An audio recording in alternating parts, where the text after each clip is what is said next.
Hello everyone, welcome to Hello Scholar. उम्मीद है आप सब बहुत अच्छे होंगे। हेलो स्कॉलर में आपको प्रोवाइड करा जाता है अलग अलग एग्जाम से रिलेटेड टेस्ट सीरीज़ और यूट्यूब प्लेटफॉर्म पे आपको प्रोवाइड करे जाते हैं कुछ इन्फॉर्मेटिव वीडियोस और डेली का एक करंट अफेयर सेशन। तो चलिए बच्चों, आज का सेशन स्टार्ट करते हैं। क्वेश्चन नंबर 1 क्या कहता है? क्वेश्चन नंबर 1 आपसे पूछता है, कौन से राज्य ने rural backyard piggery scheme for farmers यानी किसानों के लिए कौन से राज्य ने रूरल बैकयार्ड पिगरी स्कीम जो है वो लॉन्च करी है? मेघालय ने करी है, अरुणाचल प्रदेश ने करी है, मिजोरम ने करी है या नागालैंड ने करी है? तो बच्चों, ना तो वो नागालैंड ने करी है, ना तो वो मिजोरम ने करी है और आंध्र प्रदेश ने भी नहीं करी है, यानी कि मेघालय ने करी है। तो Meghalaya has launched the rural backyard piggery scheme. ठीक है बच्चों, अब देखते हैं कि उसने ये स्कीम क्यों लॉन्च करी है। मेघालय के चीफ मिनिस्टर का नाम देखते हैं पहले। मेघालय के चीफ मिनिस्टर का नाम है कॉनरेड के संगमा। ठीक है, उन्होंने ये स्कीम लॉन्च करी है, रूरल बैकयार्ड पिगरी स्कीम। किसके under? National live stock mission के अंडर। कहाँ पे करी है? रिभोई डिस्ट्रिक्ट में। ठीक है बच्चों, अब ये क्यों करी है? ये इसलिए करी है ताकि वो स्टेट को यानी कि मेघालय राज्य को सेल्फ सफिशिएंट बना सके इन पोर्क। ठीक है, पोर्क में वो अपने जो मेघालय है उसको सेल्फ सफिशिएंट बना सके। इसी वजह से गवर्नमेंट ने ये स्कीम जो है वो ये इम्प्लीमेंट करी है, स्कीम जो है लॉन्च करी है under the program Meghalaya piggery mission. ठीक है, इन्होंने मेघालय पिगरी मिशन लॉन्च किया है। अब ये स्कीम जो है वो कब लॉन्च करी गई थी? स्कीम जो है वो अगस्त 10 में लॉन्च करी गई थी इन ईस्ट गारो हिल डिस्ट्रिक्ट्स। ठीक है, गारो हिल तो बहुत फेमस होगा, आपके दिमाग में भी होगा। जो लोग भी हिस्ट्री से थोड़ा सा भी बिलोंग करते होंगे, जिन्होंने भी हिस्ट्री थोड़ी सी पढ़ी होगी, तो उन्होंने गारो हिल्स के बारे में पढ़ा ज़रूर होगा। इस स्कीम से जो फार्मर्स हैं वो बहुत ज़्यादा खुश हैं, वो अच्छा रिस्पॉन्स दे रहे हैं और अप्रिशिएट कर रहे हैं। इस स्कीम का जो एम है वो है कि वो लगभग 6,000 पुअर फार्मर्स और मार्जिनलाइज्ड फार्मर्स को भी जो पोर्क प्रोडक्शन है उसमें हेल्प कर सके। तो चलिए बच्चों, नेक्स्ट क्वेश्चन की तरफ बढ़ते हैं। नेक्स्ट क्वेश्चन बच्चों आपसे क्या पूछता है? All India council for technical education AICTE has partnered with which company to upskill India? AICTE ने कौन सी कंपनी के साथ पार्टनरशिप करी है ताकि वो इंडिया को अपस्किल कर सके? Google, Microsoft, Adobe, none of the above. None of the above नहीं है, कोई ना कोई इसमें से ऑप्शन है। गूगल नहीं है, माइक्रोसॉफ्ट नहीं है, यानी कि बचा एडोब। तो एडोब जो है उन्होंने, एडोब जो कंपनी है उन्होंने AICTE के साथ यानी कि all India council for technical education के साथ पार्टनरशिप करी है ताकि वो इंडिया को अपस्किल कर सकें। ठीक है, थोड़ा सा और जानते हैं इसमें बेसिकली है क्या, इनका एम क्या है।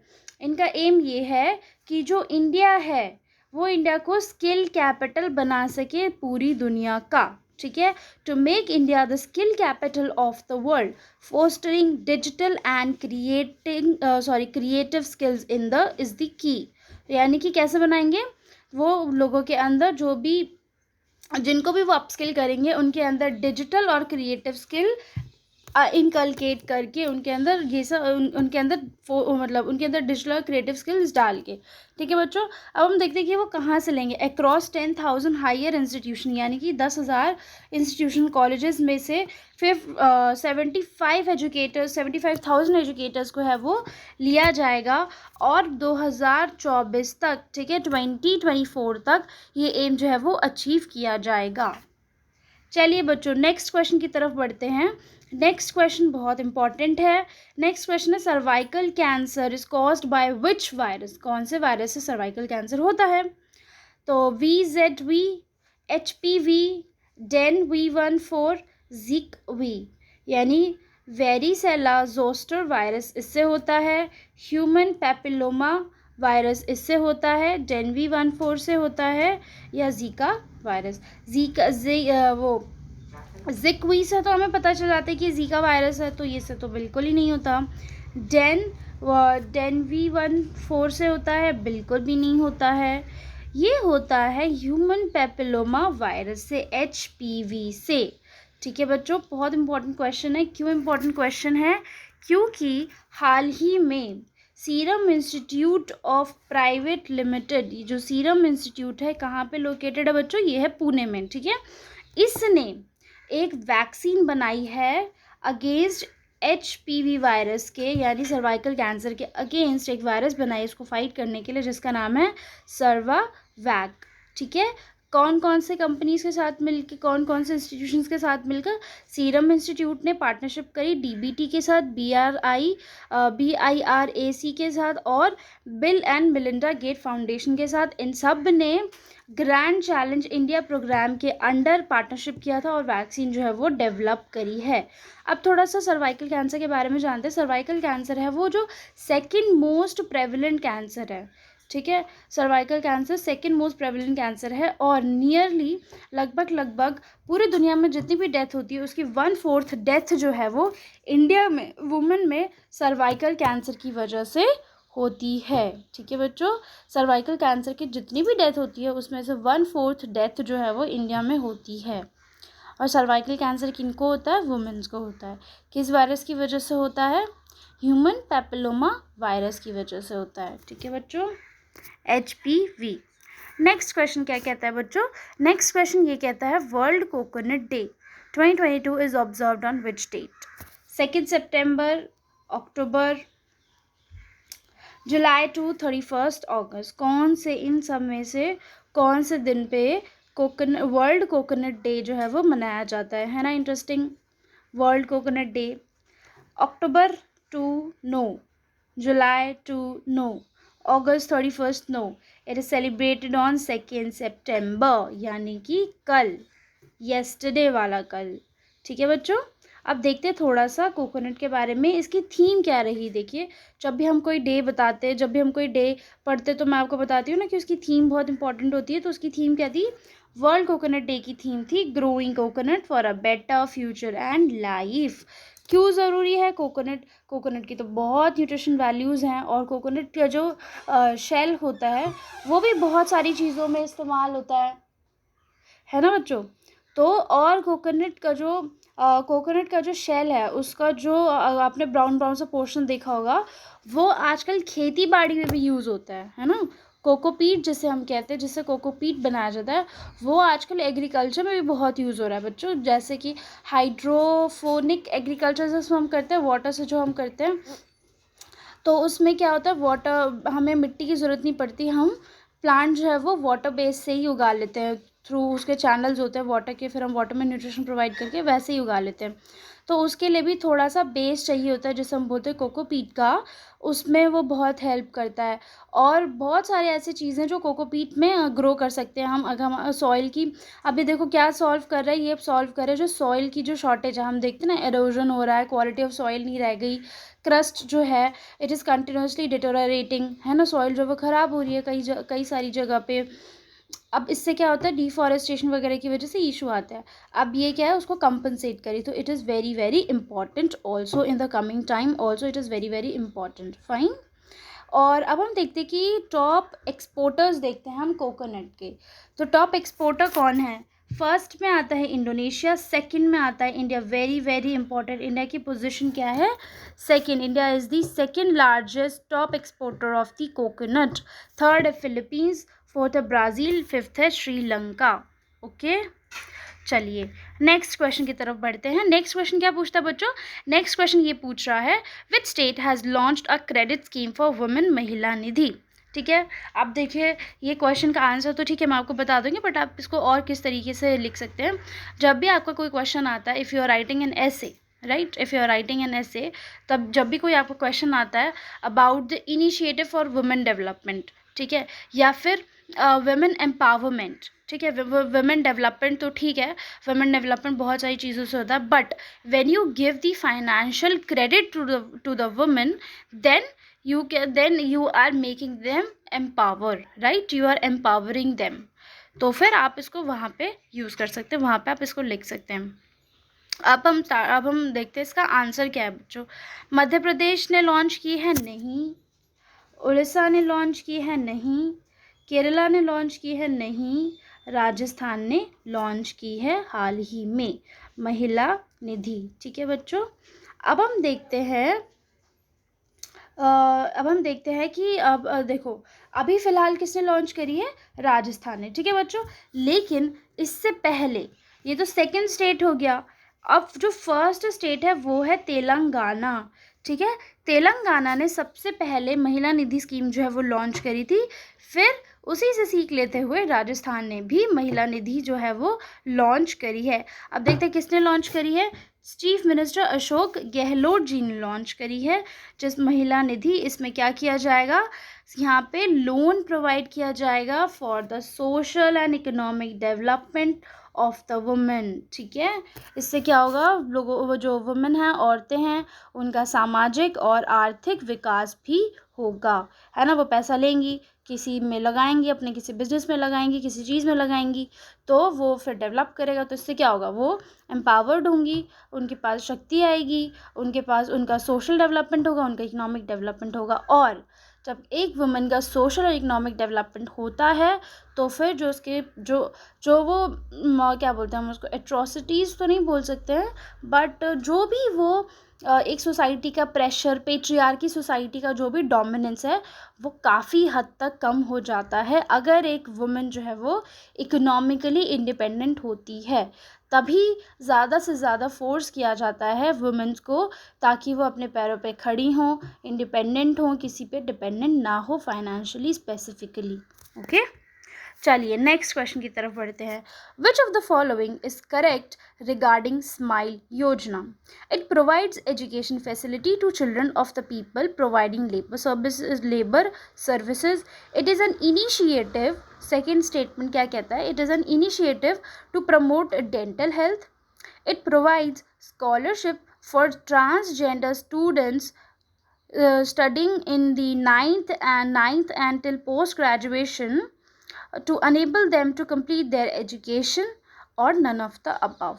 ठीक है बच्चों, अब देखिए, सोसाइटी में 3 तरीके के लोग हैं, मेल, फीमेल एंड ट्रांसजेंडर। ठीक है, ट्रांसजेंडर को हाल ही में रिकग्निशन मिली है, इससे पहले उनको तो रिकग्निशन नहीं थी। ठीक है, अब देखिए क्या होता है कि जब फीमेल तो एक बहुत टाइम से असेप्टेड स्ट्रेटा थी सोसाइटी का, मेल और female we all knew, but still, ठीक है, फीमेल जो है वो इतना ज़्यादा डोमिनेंस जो है वो फेस करती हैं, इतना ज़्यादा डिस्क्रिमिनेशन भी फेस करती हैं। तो आप सोचिए जो ट्रांसजेंडर कम्युनिटी होगी वो कितना ज़्यादा क्या बोलते हैं, प्रॉब्लम या फिर कह सकते हो डिस्क्रिमिनेशन फेस करते। वो सोशली एक्सेप्टेड ही नहीं थे। Transgender are not socially accepted, हम उनको इतने आसानी से सोशली एक्सेप्ट नहीं किया जाता। अब उनको लीगल एक्सेप्टेंस मिली है ना। तो अब क्या होता है कि इनके बच्चों को पढ़ना है, चलो ठीक है, वो तो जैसे हैं वैसे हैं, वो जो भी हैं वो हैं, उन्होंने जो भी सोसाइटी में फ़ेस किया उन्होंने फ़ेस किया, है ना। बट वो ये चाहते हैं कि उनके बच्चे जो हैं वो पढ़े, बट क्योंकि वो सोसाइटी में सोशली एक्सेप्टेड नहीं हो पाए या नहीं हो पा रहे हैं because of anything, because of the society और because of the backward thinking of the society और narrow thinking of the society, but they want their students to study, they want their children to study, kids to study। so उससे क्या हो, तो फिर वो उनको पढ़ाने के लिए जो स्माइल योजना है वो लॉन्च करी गई। उसमें क्या है कि जो ट्रांसजेंडर के जो बच्चे हैं 9th क्लास से लेकर टिल पोस्ट ग्रेजुएशन, ठीक है, उनकी जो स्टडी है वो थ्रू स्कॉलरशिप जो है वो प्रोवाइड करी जाएगी। यानी वो किसी भी इंस्टीट्यूशन में अगर पढ़ना चाहते हैं तो उन्हें स्कॉलरशिप प्रोवाइड करी जाएगी। ठीक है बच्चों, तो ऑप्शन 3 इज़ करेक्ट। ठीक है, वन मोर थिंग, जो स्माइल योजना है उसमें जो स्माइल योजना में बेगिंग को भी कंसिडर किया गया है कि जो बेगर्स हैं उनका, बेगर्स एंड ट्रांसजेंडर्स का क्या करेंगे, रिहैबिलिटेशन करेंगे। रिहैबिलिटेशन मतलब कि उनको एक जगह से दूसरी जगह पे लेकर जाएंगे, उनको health facility, medical facility, food और स्किल, मतलब उनको अपस्किल करना ताकि वो अपने लिए कमा खा सकें। तो ये सारी चीज़ें भी स्माइल योजना के अंडर आती हैं ताकि हम इंडिया को बेगर फ्री बना सकें। ठीक है बच्चों, चलिए नेक्स्ट क्वेश्चन क्या कहता है, सॉरी ये तो मैंने आपको पहले ही एक्सप्लेन कर दी कि rehabilitation of beggars and transgenders, fine. हाँ चलिए, स्माइल का हमने वो नहीं देखा, डेफिनेशन मतलब फुल फॉर्म नहीं देखी, पूरी क्या है। Support for marginalised individuals for livelihood and enterprise, ठीक है, ये है इसकी फुल फॉर्म। चलिए नेक्स्ट क्वेश्चन की तरफ बढ़ते हैं। नेक्स्ट क्वेश्चन कहाँ से है, नेक्स्ट क्वेश्चन अवार्ड से। नेक्स्ट क्वेश्चन आपसे ये पूछ रहा है, who is the winner of Stockholm junior water prize 2022, ठीक है, कौन इस प्राइज का विनर है, Stockholm junior prize water prize 2022।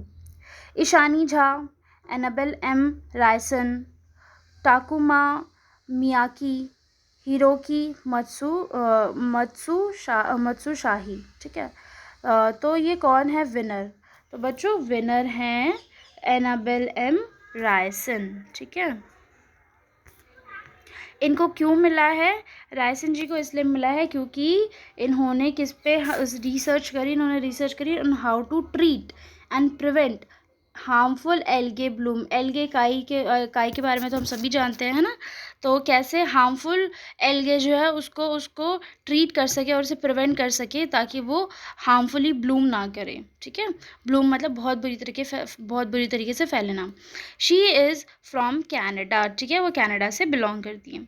Next question भी प्राइज से है, which prize is known as Asia's Nobel prize, ठीक है, ये बहुत इंपॉर्टेंट क्वेश्चन है। आपको कभी कैसे भी क्वेश्चन पूछ दिया जाएगा, who is the winner of Asia's Nobel prize, who is the winner of the particular name of the prize can also be given, right. तो चलिए स्टार्ट करते हैं। ऑप्शन 1 है the Raman Magsaysay award, Bookers prize, Nobel peace prize और UNESCO peace prize. UNESCO Peace Prize is not the answer. Nobel Peace Prize is also not the answer. Booker's Prize is also not the answer. The answer is Raman Magsaysay Award is also known as Asia's Nobel Prize. ठीक है बच्चों, इसको कौन देता है, Philippines देती है। कब स्टार्ट किया था, 1958 में स्टार्ट किया था। और सबसे पहले इंडियन जिनको ये मिला था उनका नाम है विनोबा भावे। कब उनको मिला था, 1958 में मिला था। क्यों, in the category of community leadership, ठीक है बच्चों। चलिए नेक्स्ट क्वेश्चन की तरफ बढ़ते हैं। नेक्स्ट क्वेश्चन आपसे पूछ रहा है, who has become the chairperson of AIFF। It is very very important because बहुत टाइम से AIFF जो है वो न्यूज़ में था, right.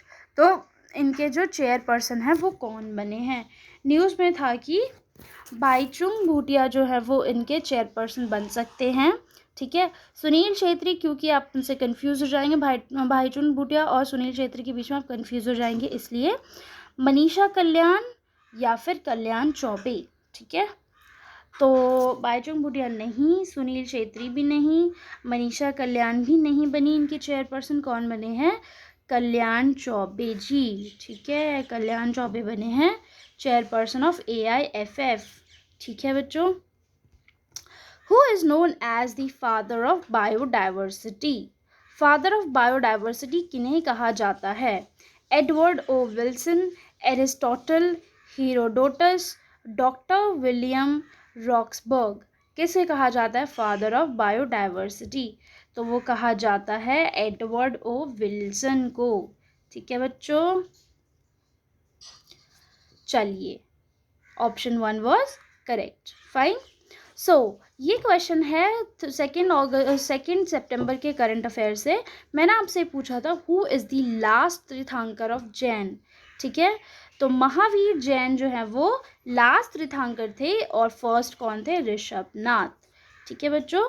So that's all for today. I hope you like the video. Kindly like, share, comment and subscribe to our channel. Join our Telegram channel for the latest job vacancy updates and current affair PDFs. Thank you everyone.